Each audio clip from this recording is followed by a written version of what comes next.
And the seventh ceremony,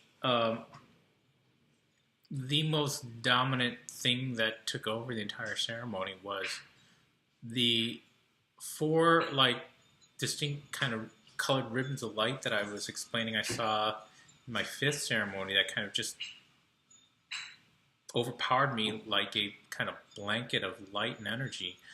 It shows up again, but instead it starts getting shoved right into my stomach, of all things. And I was just like, it was just overwhelming. It made me feel an enormous amount of energy, but it also made me sick. It just made me feel nauseous, and I was like, what is this? And ayahuasca just says, don't worry about it. It's just energy. And then she says, energy is information. And when she said that, I realized something. When she said energy is information, I was thinking about, because it was all made of light, how in the future they're trying to use for computerization, they're trying to store information in photons of light. So I realized what that light I was looking at was. So what I realized was that when I was looking at these ribbons, these four colored ribbons of light, previously what I was looking at was some storage system of information from the universe.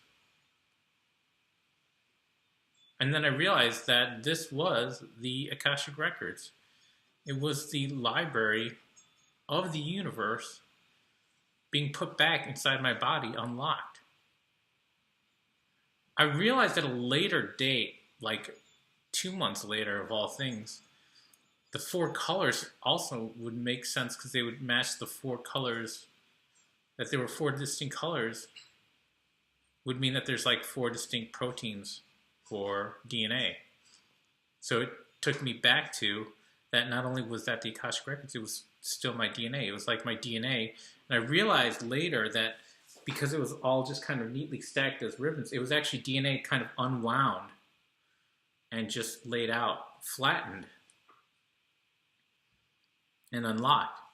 When ceremony ends, I go and ask my shaman, I go, did you put the entire library of the universe into my stomach tonight? And he says, yes. He says, if you sit in your silence out in nature, in time, it will just be revealed to you. You'll just sit and you'll just start speaking foreign languages or something, speaking foreign languages or picking up some knowledge that you never knew you had. I mean, I was already picking up some things I didn't, as it was, in terms of DNA as a wave or vibration and the hacking through Icaros. I mean, the whole Palos Fuertes dieta has been information that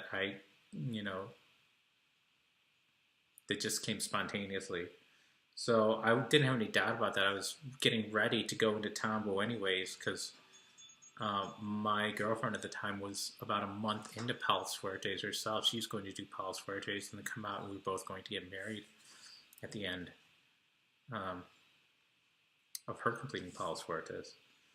So I knew I was going to go back into Tambo, and I could just sit out in nature and wait for it. I only had maybe like 3 more ceremonies after that before I went into Tambo again for another, I was planning on going in there for 2 straight months without drinking any ayahuasca at all. I was going to do 2 separate trees. I was going to do Manchinga and Huaco Ranaco. So I was given the opportunity to just sit in nature and wait. I was just going to sit and wait. But what I'm going to reveal in the next couple of messages is that there was some things that happened on this level, on this plane, that stood in the way of some of the discoveries I was about to make. There were some people and forces that were trying to interfere for whatever reasons, and that whole story is divined by ayahuasca in this plane so that a greater story can be told for all of us.